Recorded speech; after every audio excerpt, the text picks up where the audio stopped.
this moment in time. It wasn't, it wasn't a film. This was life or death.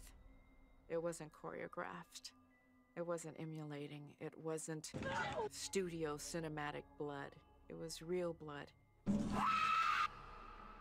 And there were real screams.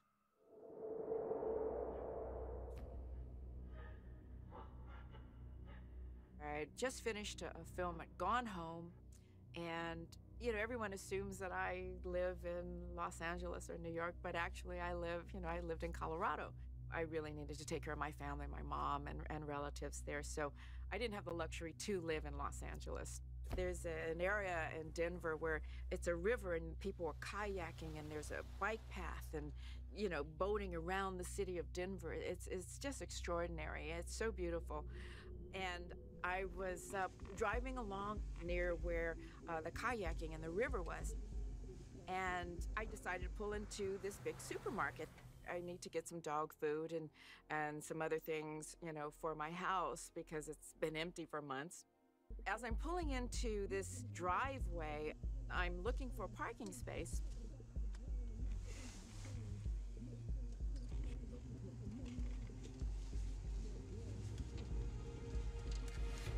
I see this young woman.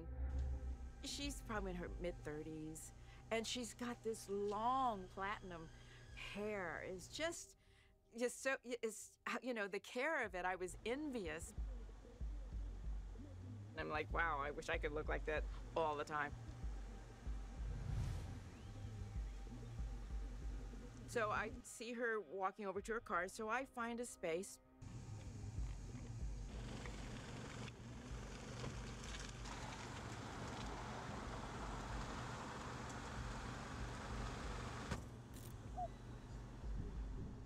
I heard this faint cry for help. It's echoing, there's traffic. I turn the radio off and I'm trying to hear what did I hear actually? And I keep hearing help. And looking around, I don't see anything. I open the door and get out of my car.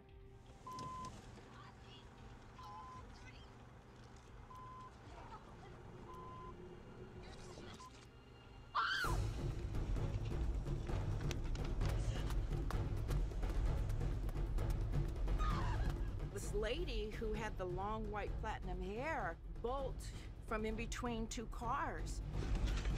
It startled me, and her side of her face was bleeding, and behind her was a young man. Within seconds, I see this woman being brutalized.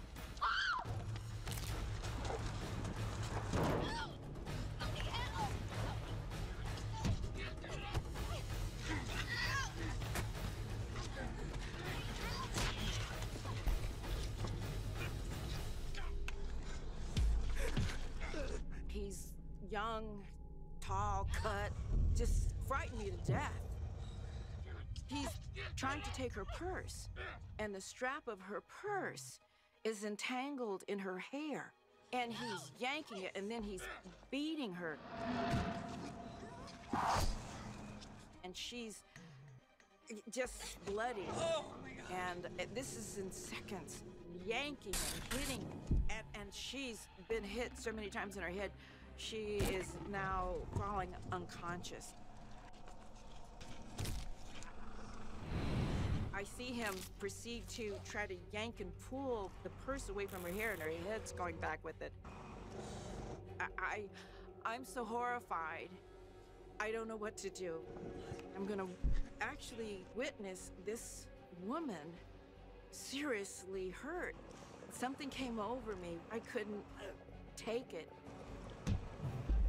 I knew that if I could remember anything I was taught as a little girl from my grandfather, who was the feminist in the family, who said, I want you to be the best woman you could be and learn things and not be a victim. So I had that in my head. And I said, this man could have a gun or a knife. and we're talking seconds. I said, I need something else. I need another weapon just in case. So I popped my trunk.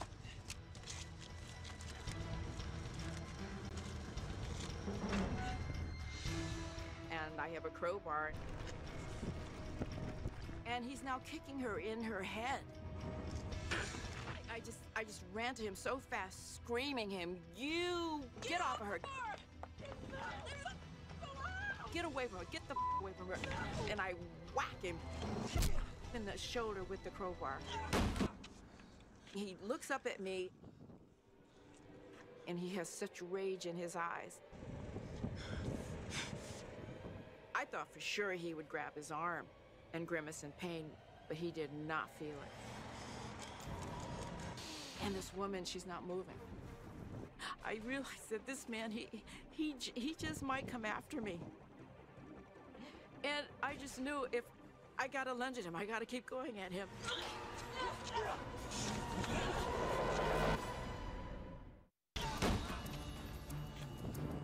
I gotta lunge at him, I gotta keep going at him.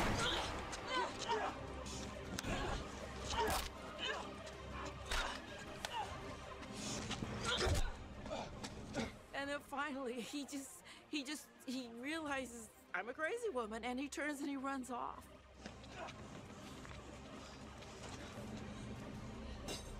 Oh my God, somebody help! You're gonna be okay. I just saw this woman so battered, and just by sheer luck, he didn't come after me.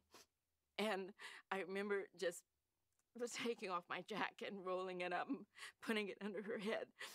And I was just praying that she wasn't dead because she'd suffered such head trauma. You're gonna be okay? Okay. Help, somebody, please, help! And her face and her head was just bloody and it was swollen. And I was calling for help, hoping that the security cameras would see us and call an ambulance, call the police. And I was afraid he might come back. What happened here? This guard comes out for a fraction. I thought for sure he's gonna take out his gun and shoot me.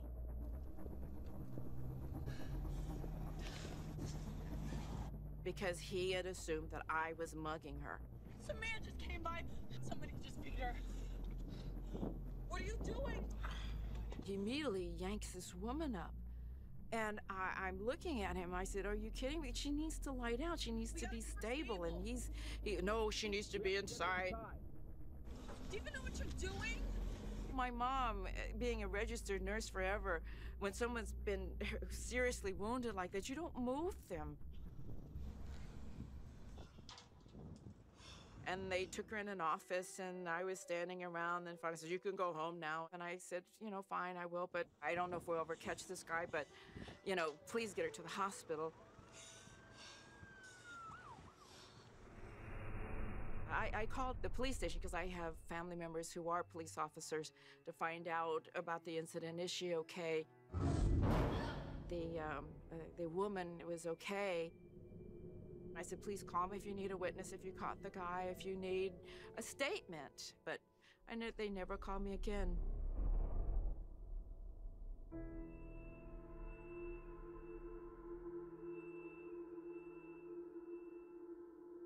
You hear about Good Samaritans being killed, losing their lives, being injured forever. This young man really could have taken me out.